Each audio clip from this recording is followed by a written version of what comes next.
Sunday ticket update. Now, here's where we are. And I want to just elaborate on what I wrote about it earlier today, or supplement, because you may not have read what I wrote. On Wednesday, July 31, the judge presiding over the case is going to hear arguments in court on the NFL's effort to get the $4.7 billion verdict thrown out before it becomes a judgment. And when it becomes a judgment, it gets tripled automatically to $14.1 billion. The NFL is trying to drive that number down to zero. And what we've seen so far, the NFL submitted a couple of weeks ago, right before 4th of July, a 25-page brief supporting their position that the $4.7 billion verdict should be thrown out. Then, a couple of weeks after that, the plaintiffs submitted their own 25-page brief. And I know it's, what's the word, oxymoronic to call a 25-page legal document a brief, but you're briefing the court on the issue. It isn't intended to mean that you're keeping it short. And then yesterday, the NFL had the final say in writing, and that's standard in cases like this. The party that files the motion puts in the initial paperwork, the other side responds, and then the party that filed the motion gets the last word. That'll happen in the open hearing as well.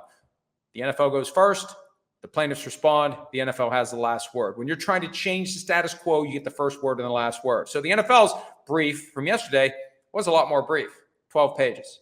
And when you read these things, it's like it's two different worlds, because one side makes a very persuasive and compelling case as to why the verdict should be thrown out, and the other side makes a very persuasive and compelling case as to why the verdict should stand.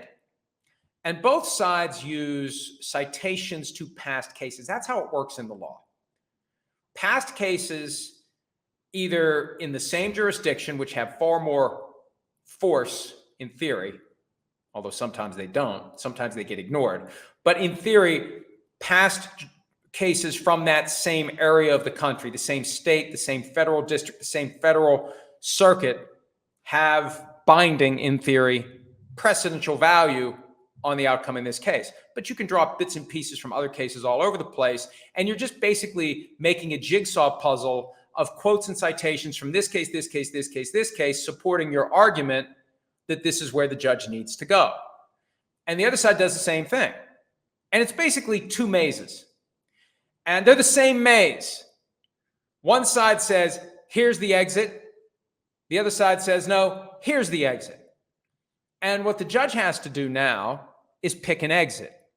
And what happens is, and this really, I think, causes a lot of people to be disappointed when they understand how the legal system works, because it's not nearly as formulaic and simple and straightforward, and justice is blind, and you just put the information in and you automatically get an answer that is always reliable and consistent and predictable. What happens is the judge decides, here's where I want the door to be on the way out of this maze.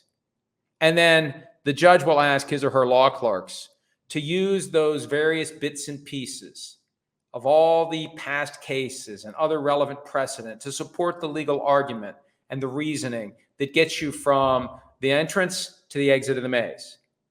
And I remember when I was a kid and they would have those mazes in the newspaper or puzzle book, wherever, I was always better at starting at the back and going back to the beginning instead of starting at the beginning and going to the end, even though there's really no difference. You're still navigating the maze and figuring out how to get the hell out.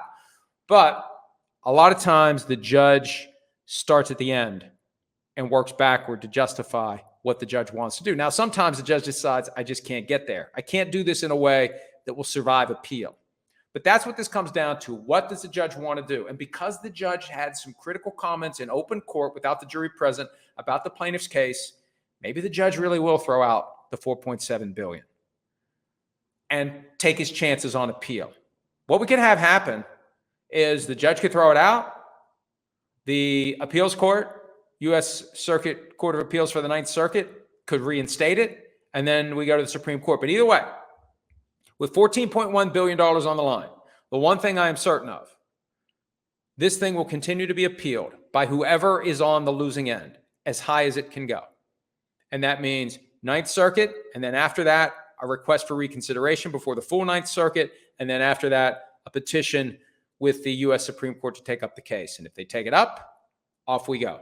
So get used to the Sunday ticket case being around for a while. And if you're waiting for your check, don't hold your breath. Because if you get a check, unless they settle it, it's going to come after all of these legal proceedings end, 3 or 4 years out. That's when you'll get your check, if you get a check. The NFL is fighting very hard to deprive you of that check that the jury decided you should get. And even without a check, remember, the NFL deliberately overpriced Sunday ticket, taking advantage of those of you who were sufficiently zealous about watching out-of-market games that you were willing to pay a price that was so high. The idea was, let's get most of the fans to not buy it. Let's make it so expensive that most of the fans will say, I'd rather watch the out-of-market games, but I'll just watch whatever games they're giving me in my local market on CBS or Fox. All right, question time.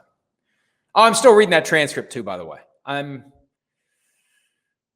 getting closer. I still have a lot more to do. I'm in the middle of Roger Goodell's testimony right now, and I have a feeling it's going to get pretty interesting. And I know that based upon some other things I've seen and just my general recollection of the limited coverage of the case, we're getting closer to the point where the judge kind of goes bonkos on the plaintiff. So that part should be interesting too.